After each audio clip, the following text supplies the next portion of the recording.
Olá!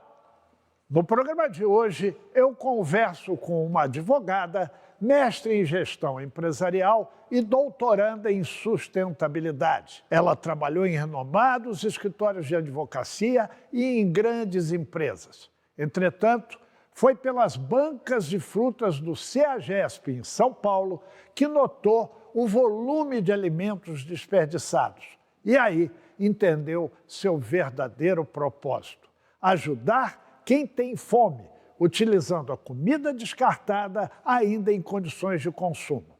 Criou uma plataforma para conectar empresas que fornecem alimentos a quem vive em situação de insegurança alimentar.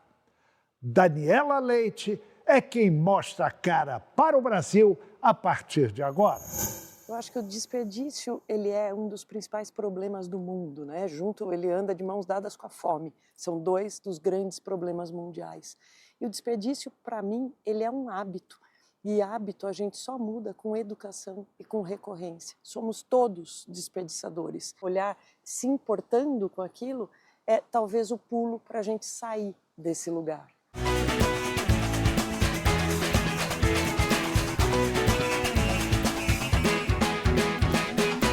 Daniela, seja muito bem-vinda. Obrigada, Ricardo. Prazer estar aqui. O prazer é todo meu.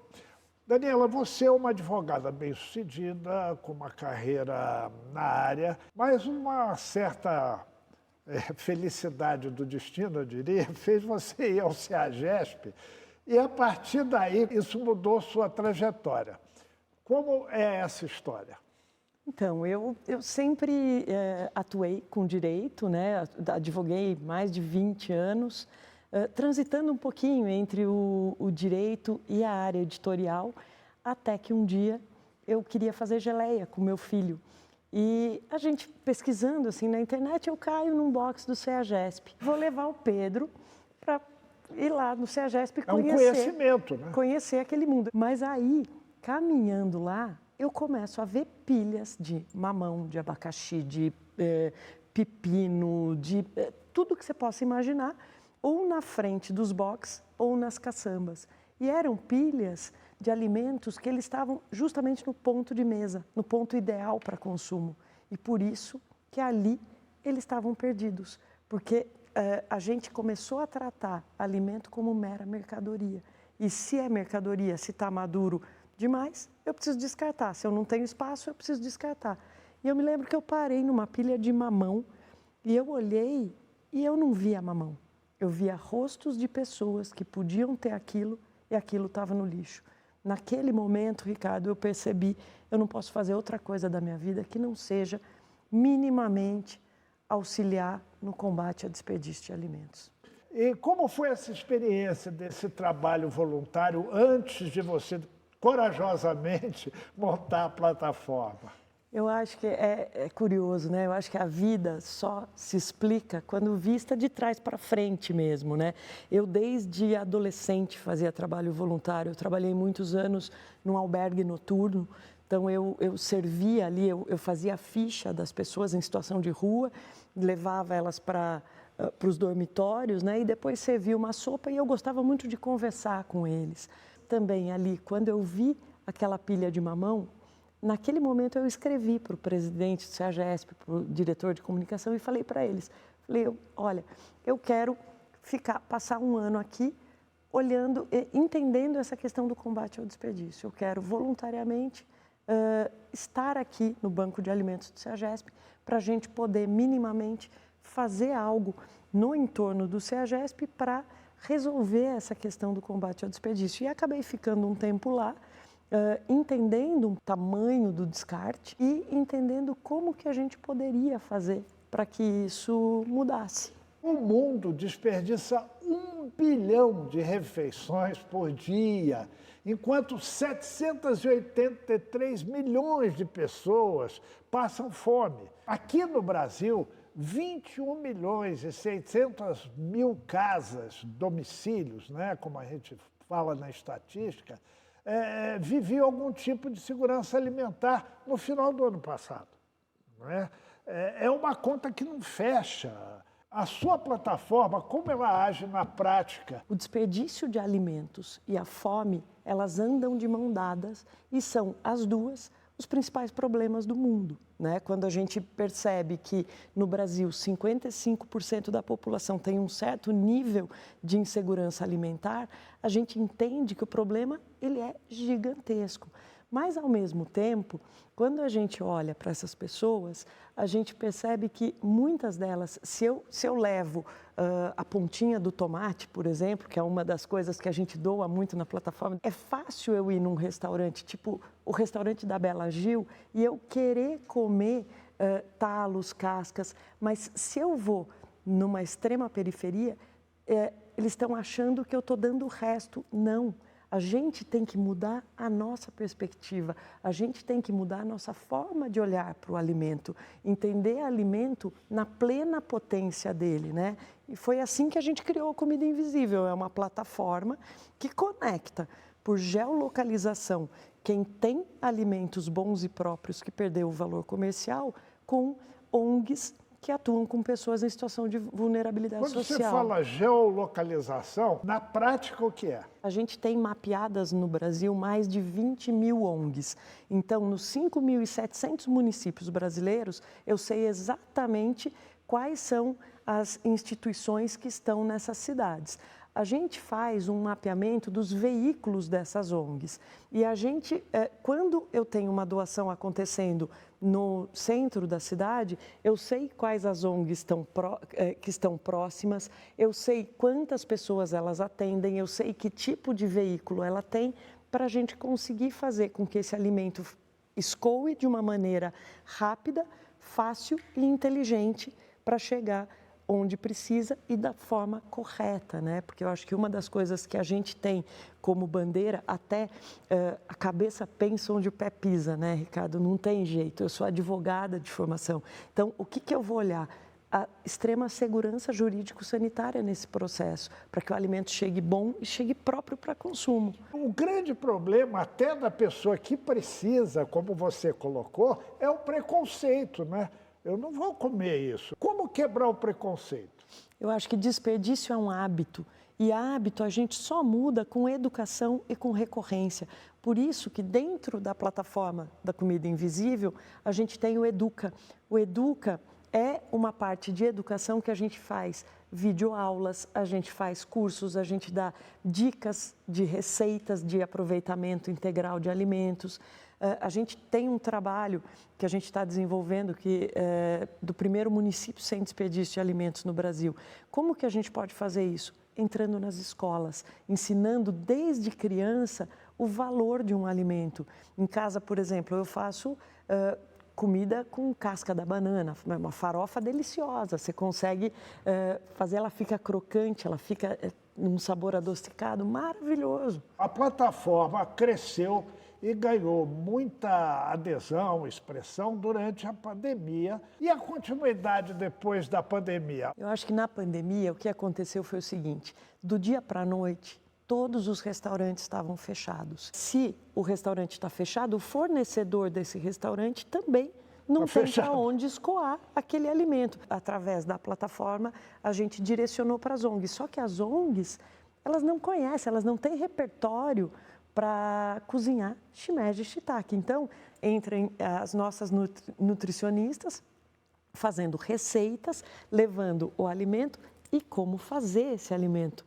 Porque não adianta nada eu levar um alimento que ali não tem possibilidade. Por exemplo, a gente tem uma grande rede que ela doa conosco, né? Sabe esses sorvetes que vem naquela casquinha? Sim. Se eu doar mistura de sorvete para uma ONG que ela não tem a máquina para fazer sorvete, como ela vai fazer? Eu preciso doar a mistura para sorvete e ter nutricionistas que façam receitas. Essa mistura pode virar um pavê, pode virar uma torta, pode virar um outro tipo de sorvete que não aquele que precisa daquela máquina. O ano passado, a gente doou o equivalente a 2.400.000 refeições através da plataforma. Isso no Brasil, né? Esse ano, a nossa expectativa é, no mínimo, dobrar esse número. No próximo bloco, eu continuo essa conversa interessante com a Daniela Leite. Fica aí, voltamos já já. Um dos pontos principais da plataforma Comida Invisível é justamente garantir a segurança jurídico-sanitária no processo. Se o desperdício de alimentos fosse um país, ele seria o terceiro país mais poluente do mundo, emitindo 3,3 milhões de gás de efeito estufa. Quem doa mais, o rico ou o pobre? Eu acho que quem doa é quem tem consciência, Ricardo.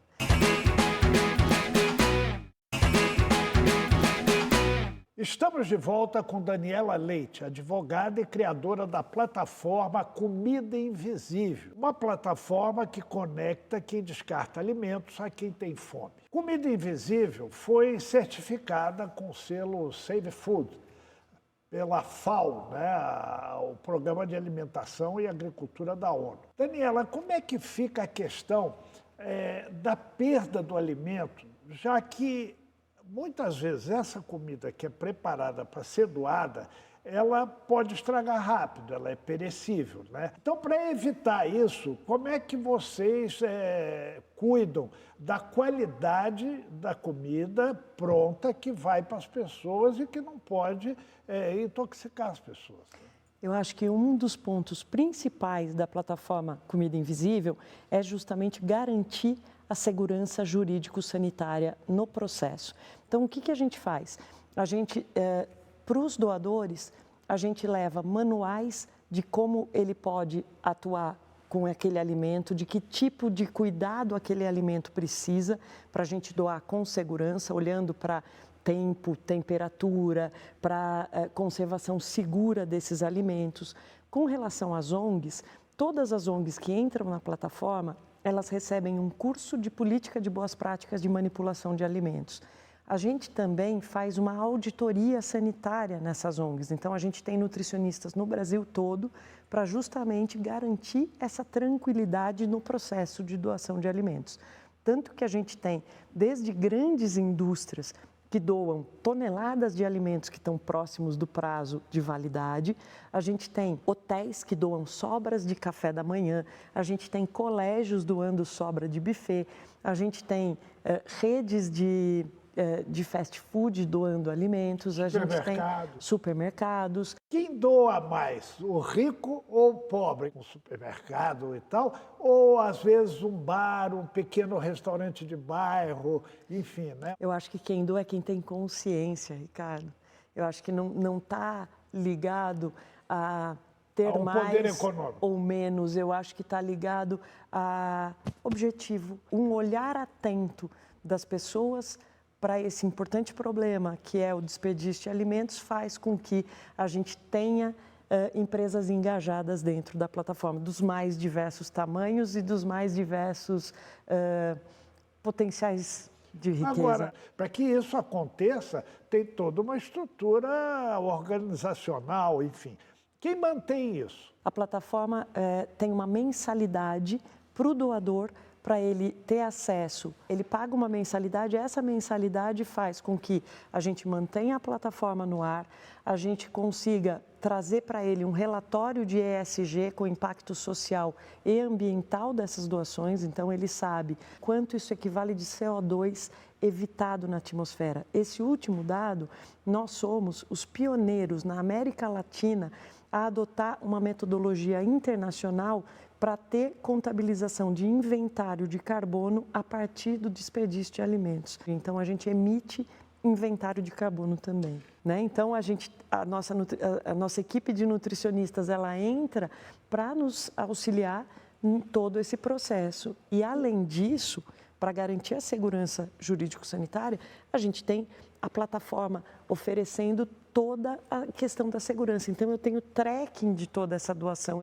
O mesmo relatório da ONU que eu mencionei no primeiro bloco, ele apontou a perda e o desperdício de alimentos e que geram de 8% a 10% das emissões globais de carbono, né, de gases do efeito estufa. Né? É uma perda significativa de biodiversidade e atinge quase 1/3 das pessoas da atividade agrícola do mundo. Né? Isso sem dizer que o custo da perda de alimentos na economia global é algo estimado em $1 trilhão, trilhão, né? Vocês conseguem, além dessa medição que o relatório faz, os nutricionistas, etc., ter uma ideia do impacto, e não só o social, né, da plataforma? Claro, o que acontece? Essa emissão, por exemplo, $1 trilhão de dólares equivale ao PIB da Turquia. Quando a gente olha para essa questão do impacto ambiental, a gente precisa perceber que quando um alimento ele é posto fora, ele vai para um aterro sanitário, ele vai emitir gás metano, que é 26 vezes mais poluente que o CO2 na atmosfera. Por isso que ele é mais poluente que o setor da aviação, né? Então, se o desperdício de alimentos fosse um país, ele seria o terceiro país mais poluente do mundo, emitindo 3,3 milhões de gás de efeito estufa. E isso significa que, se eu desperdiço, eu preciso de mais área. Então, eu preciso desmatar mais áreas para plantio. É uma bola de neve. É uma bola de neve gigantesca. No nosso caso, a gente resolveu olhar atentamente para isso. Por isso que hoje a plataforma ela tem nos relatórios que a gente entrega para os doadores, a gente tem hoje uma certificação de inventário de carbono. A gente consegue, tendo uma metodologia internacional verificada, né, tendo uma auditoria feita ali para garantir que, além dele estar gerando impacto social, alimentando pessoas, ele também gera impacto ambiental à medida que ele faz doações através da plataforma. Uma vez, quando eu estava no CEAGESP e eu comecei a olhar pilhas e pilhas de alimentos descartados, um amigo meu me ligou. Naquele momento, ele falou: onde você está? Eu falei: eu estou num mar de infinitas possibilidades. Não tem certo, não tem errado, não tem bonito, não tem feio, não tem próprio, não tem impróprio. Nunca foi proibido doar alimento. Não existe uma lei proibindo. O que se existia, sim, era um receio dos doadores pela questão do limite da responsabilidade na doação. A maioria das pessoas falavam: não, mas a Anvisa não deixa, é proibido. Nunca foi. O que aconteceu foi que existiam mais de 30 projetos de lei tramitando no Congresso Nacional sobre a questão do desperdício de alimentos. E toda vez que a gente chegava lá para conversar sobre um deles, os deputados falavam: não, mas eu vou pôr o meu. E nessas ia que aquilo não caminhava. Mas agora, em 2020, a gente teve uma lei, que é a 14.016 de 2020, que ela dá absoluta tranquilidade para o doador de alimentos. Então, hoje é, sim, super permitido, tanto que a gente faz grandes eventos, né? A gente faz The Town, a gente faz Lollapalooza, esses grandes festivais. Quando a gente está nesses festivais, a vigilância sanitária, ela é implacável, ela fica ali em cima, que a gente doa com segurança, que a gente doa cumprindo todo o processo realmente para não ter problema nenhum. Então, as empresas que querem se juntar ao Comida Invisível, basta entrar na plataforma comidainvisível.com.br, ela pode eleger um plano. As ONGs, elas podem gratuitamente se cadastrar na plataforma. À medida que a gente vai tendo alimentos próximos dessa ONG, a gente vai fazendo essas conexões. Pode sobrar para você, falta para o outro, né? Exato, eu acho que essa questão do combate ao desperdício de alimentos, no fundo, é uma questão de também você lidar com uma questão de empatia. Como é que eu vou descartar... Consciência e respeito. Exato, como é que eu vou descartar se tantas pessoas passam fome? Como que eu vou jogar fora um alimento e permitir que mais e mais florestas vão ser desmatadas porque aquele alimento ali foi para o lixo, gerar gás metano? Não dá, né? A gente vai fazer um pequeno intervalo e volta já com esse bate-papo tão interessante. No ano passado, a gente destinou como doação o equivalente a 2.300.000 pratos de comida. Com isso, a gente consegue fazer com que mais de 600 toneladas de CO2 sejam evitadas na atmosfera. Eu vejo hoje que eu encontrei o meu propósito de existir nesse mundo, sabe? Eu acho que o Comida Invisível, ele é muito mais do que um trabalho. Ele é a minha manifestação nesse planeta. Estamos de volta com Daniela Leite, advogada e criadora da plataforma Comida Invisível. Conecta quem descarta alimentos a quem tem fome. Daniela, como é que foi o projeto da primeira cidade sem desperdício do Brasil? Realizado no interior de Goiás, numa pequena cidade chamada Nerópolis, é isso? É um município de 30 mil habitantes no interior de Goiás, que a gente foi construir as bases do primeiro município sem desperdício de alimentos.